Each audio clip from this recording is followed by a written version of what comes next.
All right, so we're going to start today just going over the basics of introduction kind of to the physics here. So our little topic one stuff, uh, different units, different measurements we can kind of make, and scientific notation, that kind of stuff.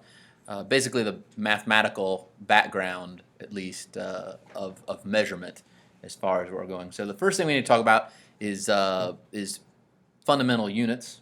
So these, as you know, are the SI units.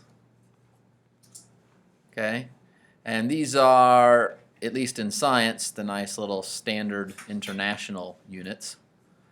And we use these so that we don't have things happen like planes crashing or satellites crashing on Mars. When we had those scientists all working on that not long ago, and it got to Mars and then it crashed, and no one figured out why until they realized that everybody worked in different units. You would have thought that by this point they would know better than to do that, but apparently they didn't. So first off, we have fundamental units.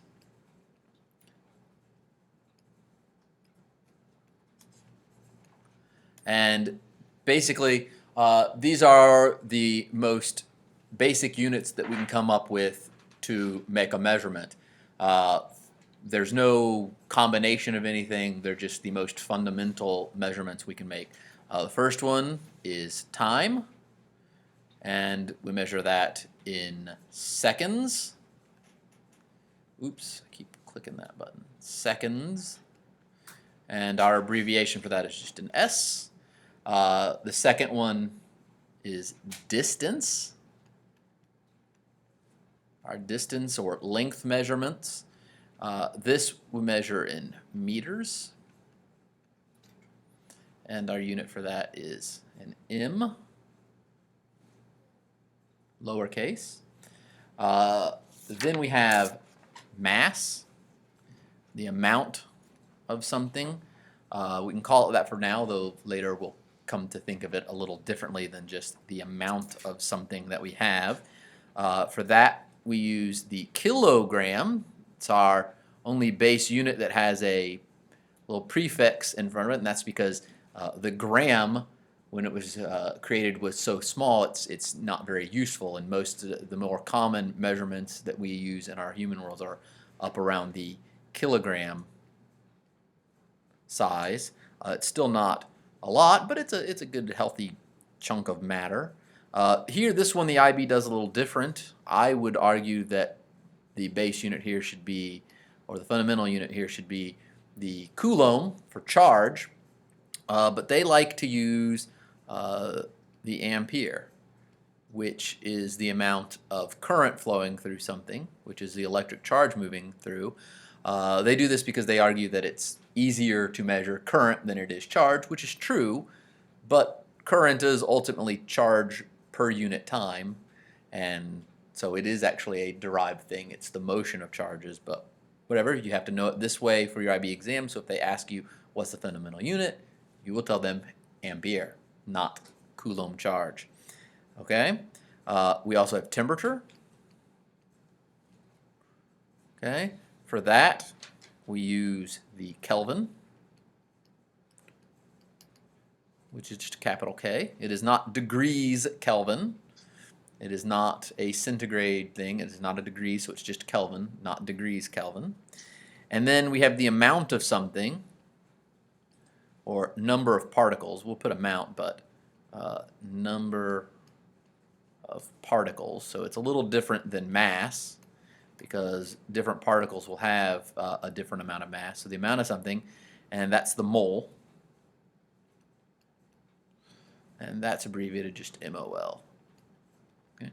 So sometimes we will use the mole, sometimes we'll actually just use number of particles when we get to using that. But you'll see when we get there. After fundamental, we have derived units. Derived units, just to make it look a little different. And derived units are units that are derived. They are a combination of the fundamental units. Some of the main ones we will have will be speed, or also velocity. We'll have the same unit, but that will be a little different than speed, as I hope y'all remember. Instead of writing meters per second in the IB, they will report it to you as ms-1. I don't really care which way you write it. It doesn't really make a difference, and I don't think when they're grading theirs they're going to care which way you write it. But if you want to get used to the way they do it, ms and then the negative exponent. Acceleration.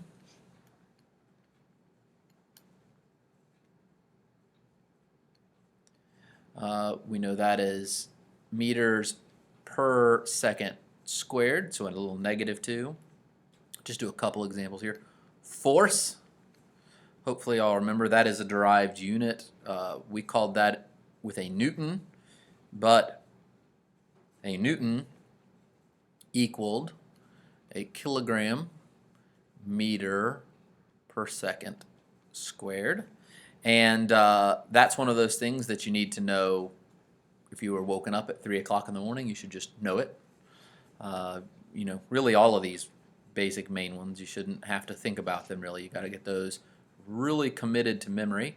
Power, we call a watt, capital W, but we know that's a kilogram meter squared per second cubed, and that's our watt. All right, and so those are our basic units. There's a lot more of these derived units. There's tons of them. There's way more derived units than there are fundamental units because we can keep just adding them together as we go. All right, so I think we'll stop there, just going over the basics of units as far as what we can go, and that'll be that.